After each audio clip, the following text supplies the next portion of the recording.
আসসালামু আলাইকুম ওয়া রাহমাতুল্লাহ। ইসলামিক ক্রিয়েশনে কিচেনে কাচ্চি বিরিয়ানিতে আপনাদের সবাইকে স্বাগতম। বাসায় বানানো সহজ পদ্ধতিতে অত্যন্ত কাচ্চি বিরিয়ানি রেসিপি।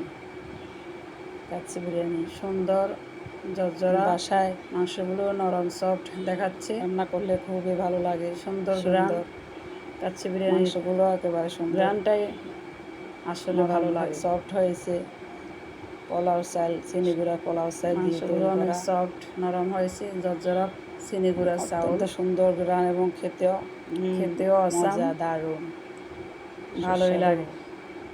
আর মাংসগুলো করে চামচ দিয়ে আস্তে আস্তে ছুটে যাচ্ছে, ভালোই হয়। সহজ পদ্ধতিতে ভাষায় গ্রান অসাধারণ রান্না করার কৌশল। প্রথমে ফুটন্ত পানিতে আমি তেজপাতা দিয়েছি, এলাচি, দারচিনি, সেখানে পোলাও চাল মিশিয়ে দিয়েছি।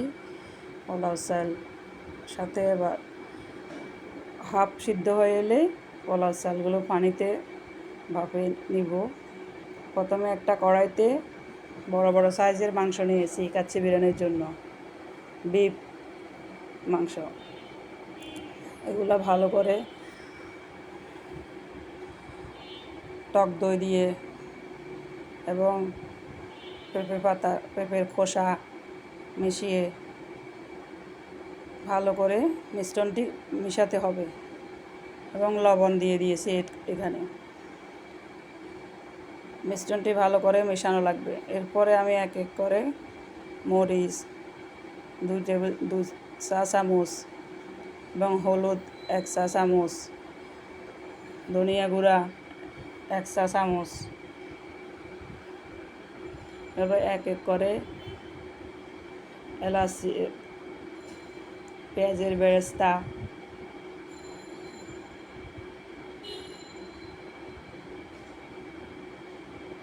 আদা বাটা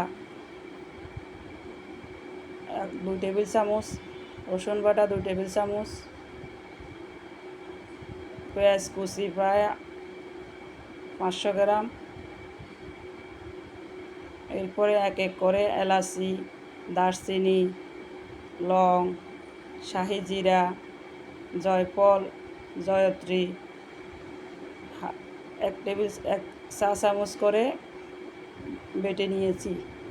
এখানে এগুলা সুন্দর করে মিশ্রণ ভালো করে মেশাতে হবে, কারণ এরপরে আর কোথাও এটা নাড়া যাবে না এবং মেশানো যাবে না। এই জন্য এই মিশ্রণটি ভালো করে মিশিয়ে মাংসে দিয়ে দিতে হবে। কেওড়ার জল দিয়েছি 2 টেবিল চামচ, এখানে তেল অ্যাড করেছি। পরে আবার ভালো করে মিশ্রণ সুন্দর করে মিশাতে হবে।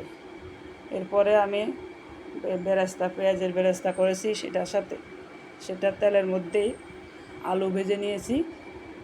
সুন্দর করে মাংসগুলো বেছিয়ে দিয়ে আলুগুলো সুন্দর করে দিয়ে দিচ্ছি। এরপরে আপনার সবাই পানি দিয়ে আমি এখানে তরল দুধের সাথে পাউডার দুধ মিশিয়েছি, অ্যাড করেছি এবং সেখানে ঘি এক এক করে 4 টেবিল চামচ।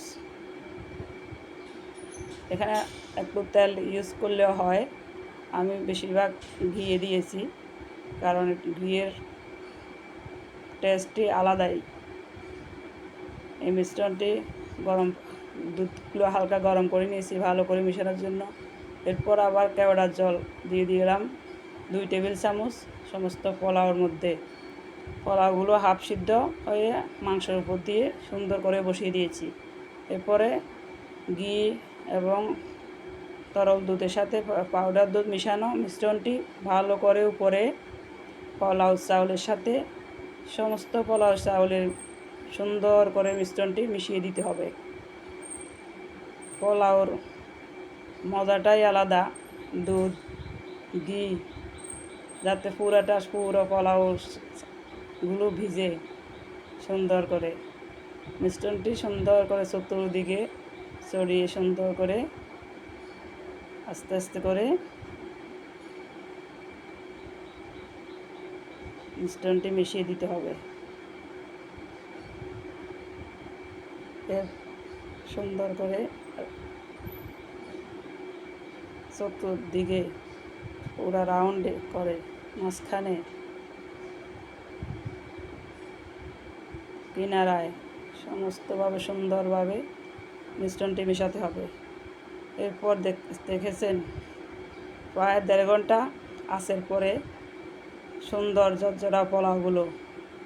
চিনি গুঁড়া চাউল নিয়েছি এখানে 5 পট, অর্থাৎ 1200 গ্রাম।